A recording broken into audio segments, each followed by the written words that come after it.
Hey, what's up, everyone? It's Letitia with Barefoot Gardening. I hope that you're doing well. I am out here on a glorious, beautiful Tuesday morning. It's a little chilly, but it's supposed to get up to 60 today, so I'm pumped up about that. I have some bell peppers growing inside the house. This is called the Grand bell pepper, and the seedlings look great, right? But they need to be transplanted out. They're getting too big to be in there together, so I'm going to transplant these. And all transplanting means is you're going to take them out of one thing, put them somewhere else, okay?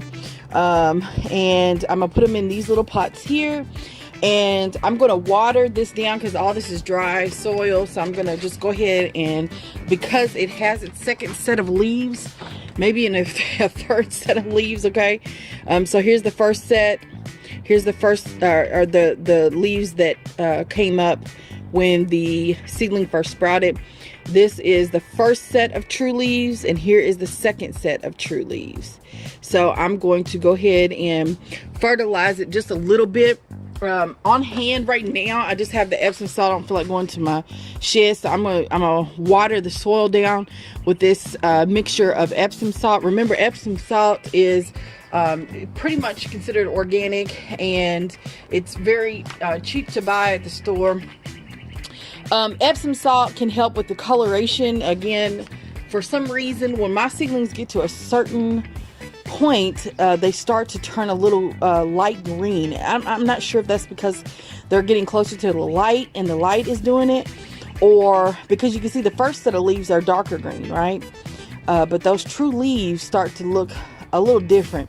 This has never been outside, so I'm going to leave it in the shade just to acclimate it over the next week or so, and then eventually move it to the sunlight. These are going to go in the greenhouse eventually.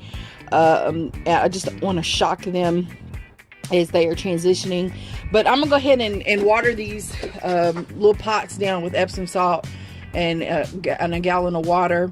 And this will also help. Epsom salt also helps with blossom end rot.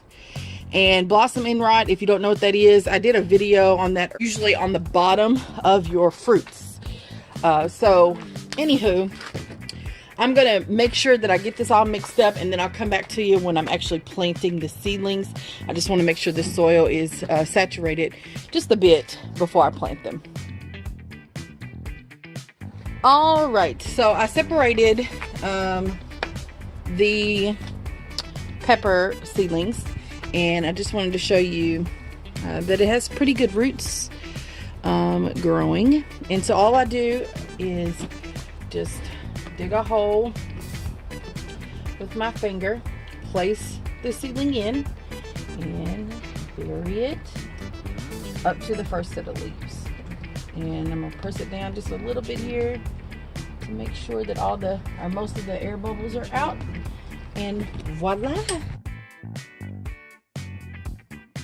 Wanted y'all to see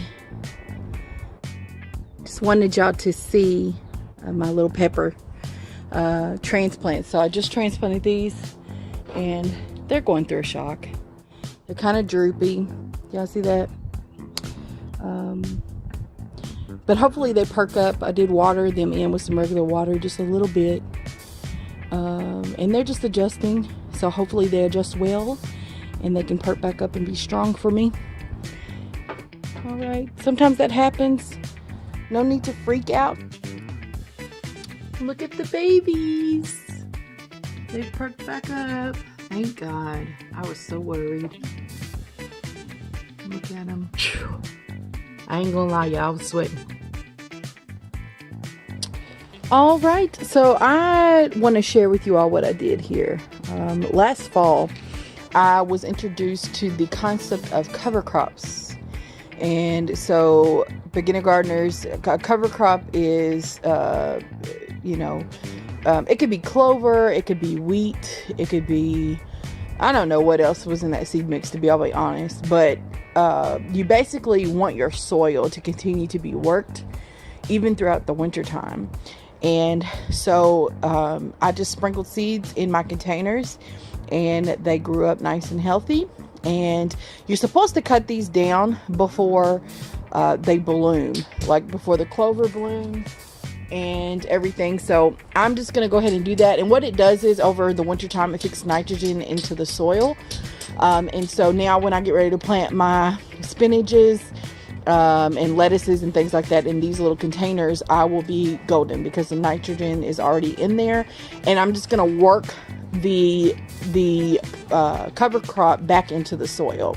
So I'm going to cut it down with some scissors and then just work it into the soil, and it's going to compost over time, which will provide even more nutrients to the soil. So I will show you all what that looks like. I hope you all can see that, but I just pulled all of it out of this little container that I have over here, and this is what it looks like. So the root system is very much established, right? And so I'm just going to break this up and then work it all together and then put the soil back in there. And I'll be done with this project. When there are a ton of ants, what do? Jesus, Jesus. I mean, they have made this their home. Do y'all see those ants? Just like that.